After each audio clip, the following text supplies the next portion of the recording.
Good morning and Assalamu alaikum, my dear student. Hope that all of you are fine by the grace of Almighty. This is Shahinur Begum, lecturer of Management Department, All Milestone College. Welcome you all to today's Business Organization and Management class. Today, I'll start a new chapter.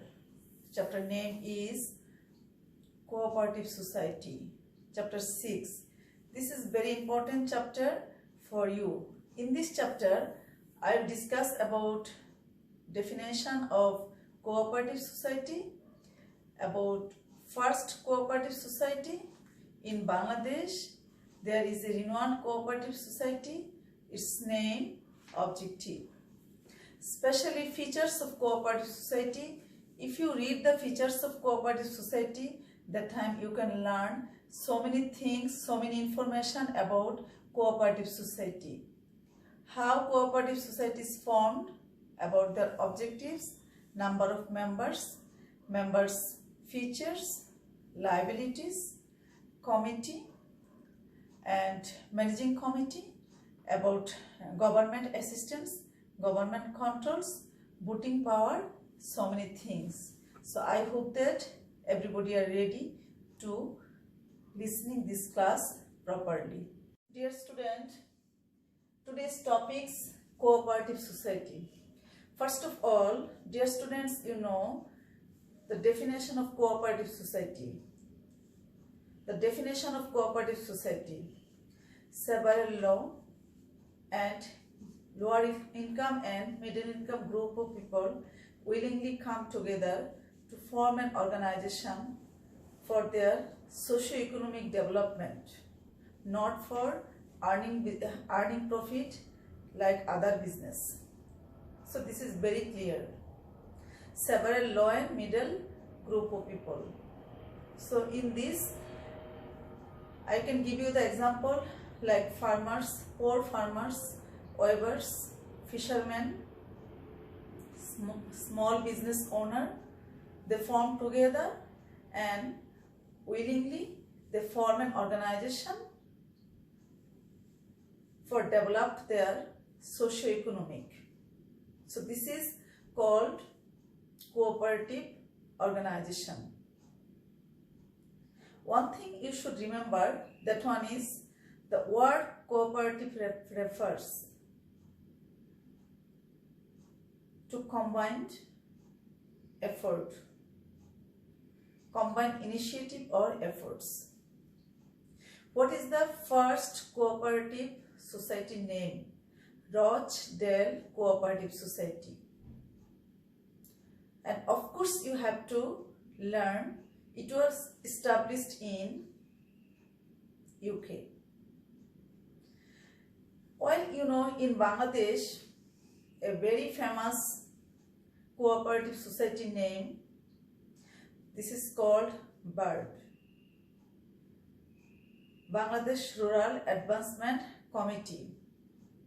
It is situated in Kumilla, Moinamoti of Kumilla, and it is established by Dr. Akhtar Hamid Khan. Today, I will start the features of cooperative society. Now, let's talk about the features of cooperative society.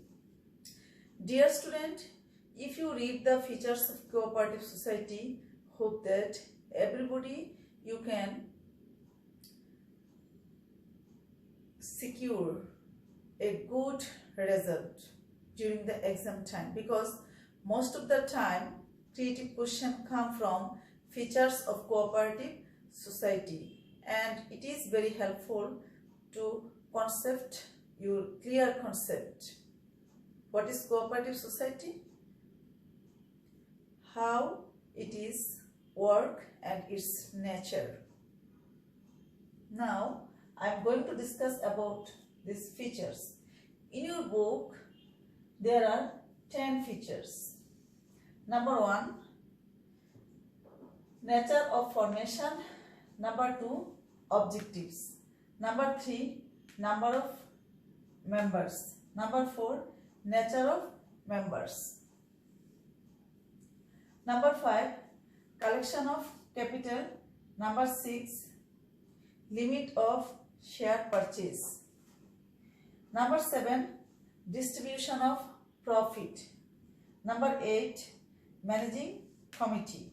Number 9, liability of members.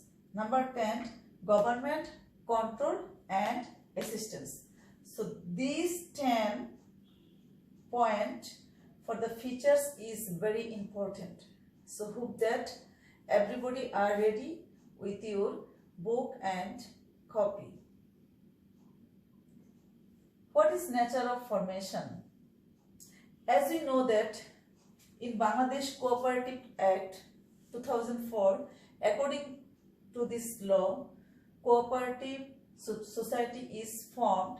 First of all, the members, those who are interested to form this sort of business, they collect a form from the registration office.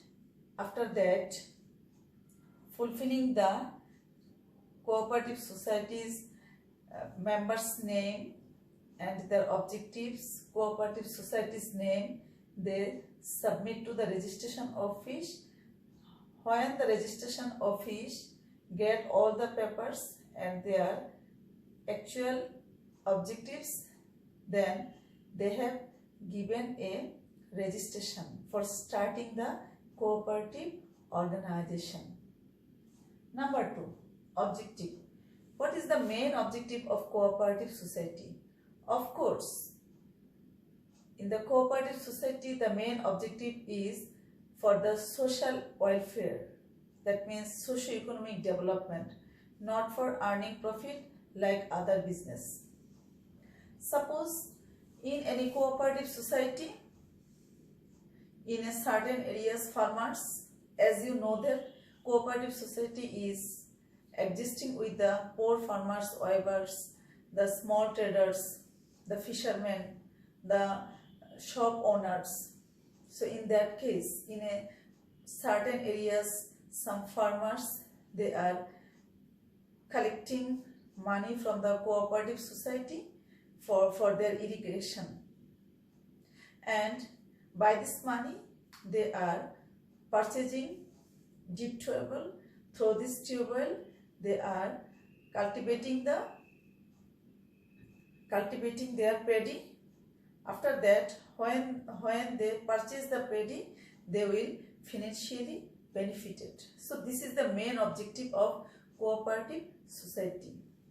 Now let's start about number of members. As we know that in cooperative society, at least 20 members are needed for formation a cooperative society. By laws of cooperative society or the Act of Cooperative Society, there is not written the highest limit of the number of members. You should remember that. But at least how many members? 20 members. Now, natures of members. What do you mean? Dear student, one thing you should remember, must remember, natures of members. Already I told several low and middle income group of people with limited liabilities come and form a cooperative society, and first of all, it is all about voluntary work. So in this case, for example, farmers, weavers, small traders, fishermen. So this is the nature of members. Now, number 5, collection of capital. How a cooperative society does collect their capital? Of course, in a cooperative society, if there is 20 members, there is 20 shares. And each shares are equal. And this is called the share, and this is called the capital, and this capital is collecting by purchasing the share. For example, if anybody are interested to engage any cooperative society, first of all he need to buy a share. Through this share, cooperative society they can collect their capital. Now, limit of share purchase. Limit, what do you mean limit of share purchase? In a cooperative society, according to the Cooperative Act, every member must buy or purchase only one share, and every member should have the voting power 1, not more than 1. So that's why limit of share purchase. That means one member they can purchase only one share and they have only one voting power. Distribution of profit. Of course, this is very important topics for you, dear students. Not all the profit is distributed among the shareholders. 15% of profit is kept reserved fund. 5% are 5% they are kept for the developing fund. So this is very important. Sometimes MCQ question come, in a cooperative society, which portion or how many portion kept in reserve fund and how many portion for the developing fund. Of course, you must remember 15% and 5%. Managing committee. In a cooperative society, there is formed a managing committee according to bylaws of cooperative society. Minimum 6 members is existent and maximum is 12. These persons are formed by the vote rest of the members, and they are conducting the business. They are conducting the cooperative business successfully, so that this type of cooperative society can be developed day by day. Liability of members is a very important topic for cooperative society. What about the liability of cooperative society?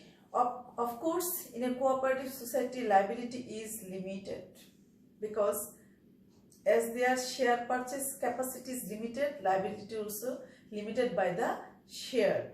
This is very simple to you. Government control and assistance. It's a very important topic. It's a very important point to you. You should remember, dear student. What about government control? How government control the cooperative society? Of course, government can control the cooperative society, because sometimes when cooperative meeting was held, that time government people they can come, they can supervise the meeting, and sometimes they can controlling. And how they can controlling? If there is any correction, they can give. Not only that, sometimes the government provide different types of assistance for those cooperative society. And of course, some government organizations, they are providing different training and financial facilities also. This is very good opportunity for this cooperative organization, as it is formed with low and middle income people. So this is a very good contribution for this cooperative society. So dear student, again I am telling you have to read definition and features of cooperative society. This is very important topics for you. If you read this properly, hope that everybody can give the proper answer about these topics.